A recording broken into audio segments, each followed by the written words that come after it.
Assalamualaikum warahmatullahi wabarakatuh. Eh, Nama saya Diva Sultan Bintang Alfian, NIM 200200089 dari Fire and Safety C. Di sini saya akan eh,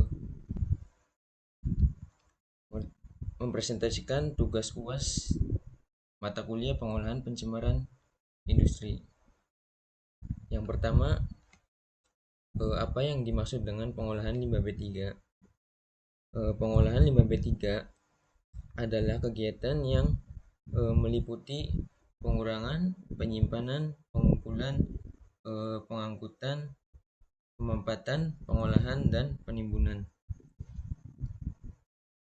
Lalu yang kedua, sebutkan dan jelaskan karakteristik kategori limbah B3.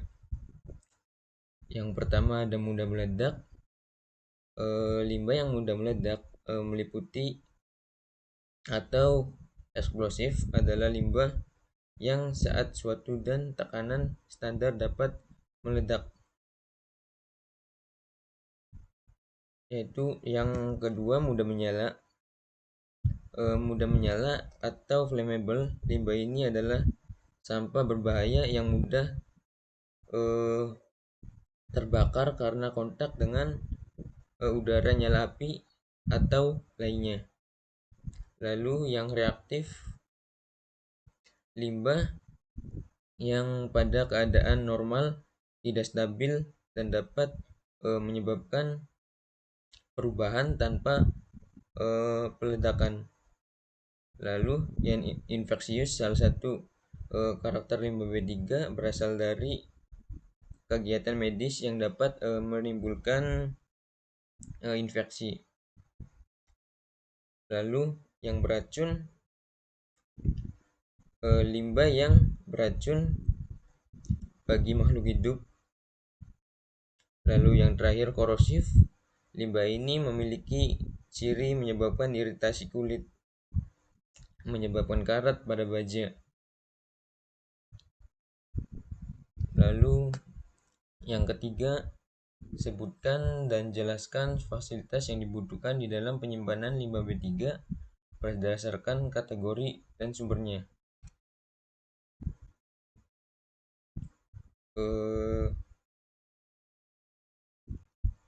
Yang ketiga ada bangunan, desain dan konstruksi yang mampu melindungi limbah B3 dari hujan dan sinar matahari, memiliki penerangan dan ventilasi, dan memiliki saluran dan bak penampung. Lalu ada silo dan kontainer digunakan untuk limbah B3 fase cair.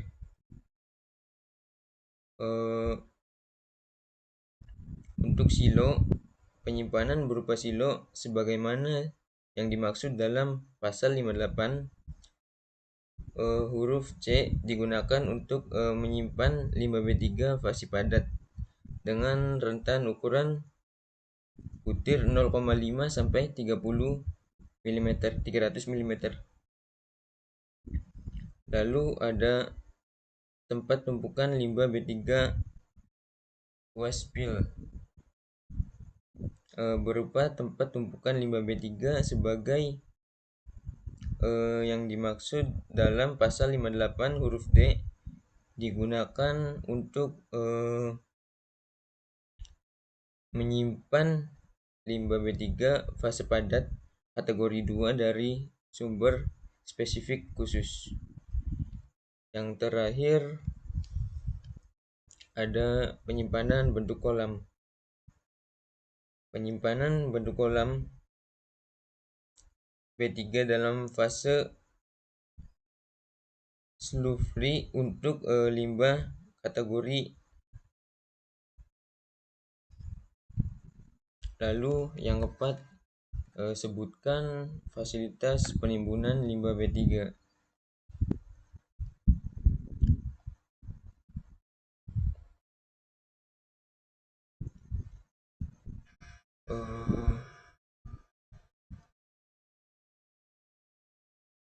5B3 telah memenuhi persyaratan sebagaimana yang dimaksud pasal 178 sampai dengan pasal 184, dapat ditimbun di fasilitas penimbunan 5B3 dengan ketentuan yang pertama, menempatkan 5B3 pada lokasi fasilitas penimbunan 5B3.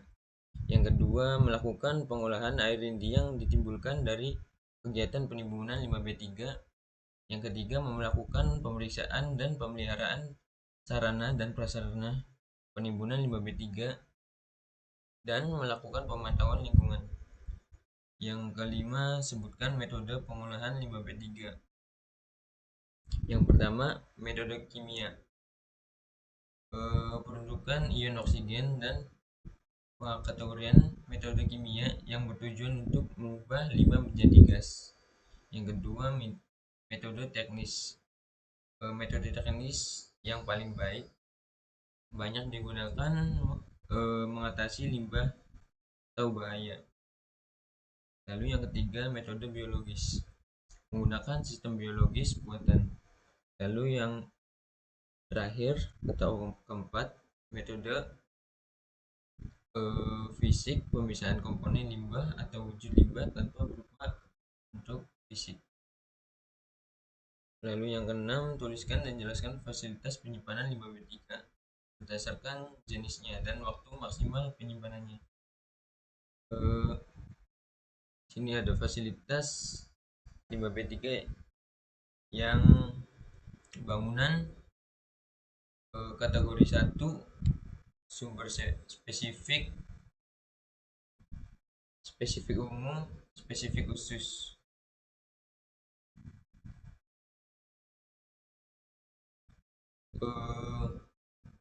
Bangunan yang kategori 1 itu 90 hari. Sumber tidak spesifiknya yaitu 365 hari. Spesifik umum yaitu 365 hari, spesifik khusus 365 hari. Tangki kategori 1 90 hari, sumber tidak spesifik 365 hari, spesifik umum 365 hari, spesifik khusus 365 hari. Dan silo pun sama, sedangkan waste pile tidak dari yaitu tidak atau kurang dari 90 hari, sedangkan spesifik khususnya itu 365 hari. Dan begitu juga dengan waste impoundment. Lalu yang ketujuh, tuliskan dan jelaskan fasilitas penyimpanan limbah B3 berupa bangunan. Di sini ada fasilitas penyimpanan jenis limbah yang disimpan. Desain dan konstruksi melindungi LB3 dari hujan dan matahari. Ya, seperti ini tabel jenis limbah yang disimpan.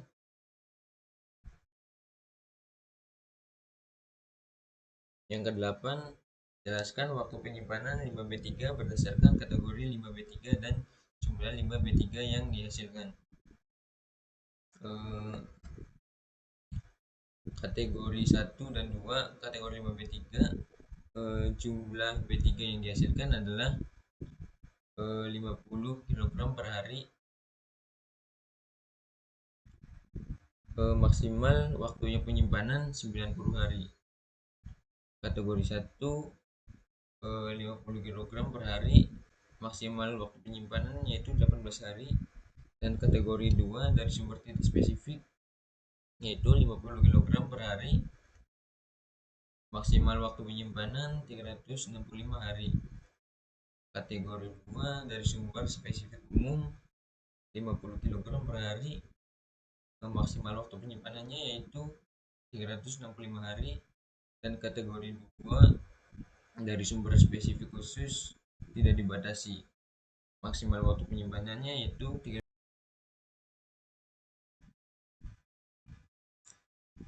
Lalu Yang ke-9, sebutkan contoh pemanfaatan limbah B3. Sebutkan juga sumber limbah dari industri apa dan limbahnya apa. Sumber industri dari PT Tria Mulia, yaitu jenis limbah FIY atau bottom ash. Pemanfaatannya paving block. Lalu dari PT Tria Mulia Indonesia, jenis limbah paper sludge. Bahan pemanfaatannya bahan baku kertas low threads dan seterusnya. Yang ke-10, sebutkan fasilitas pengangkutan limbah B3 berdasarkan kategori dan sumbernya, dan jelaskan ketentuan informasi yang harus ada pada kendaraan pengangkutan. Berdasarkan kategorinya dan sumbernya, pengangkutan limbah B3 yang baik dilakukan oleh penghasil limbah B3 atau pengangkutan limbah B3 yang dilakukan dalam tahap proyek yang sama namun melewati jalan umum. Yang kedua, pengangkutan limbah B3 dari pengumpulan limbah B3 ke pemanfaatan, pengolahan, dan atau penimbunan limbah B3. Lalu yang ketiga, pengangkatan limbah B3 dari pemanfaatan limbah B3 ke pengolahan dan atau penimbun limbah B3. Yang terakhir, keempat, pengangkutan limbah B3 dari penghasil limbah B3 ke pelabuhan untuk kegiatan eksplorasi limbah B3 yang tidak menggunakan kontainer. Mungkin itu saja dari saya, kurang lebihnya mohon maaf. Wassalamualaikum warahmatullahi wabarakatuh.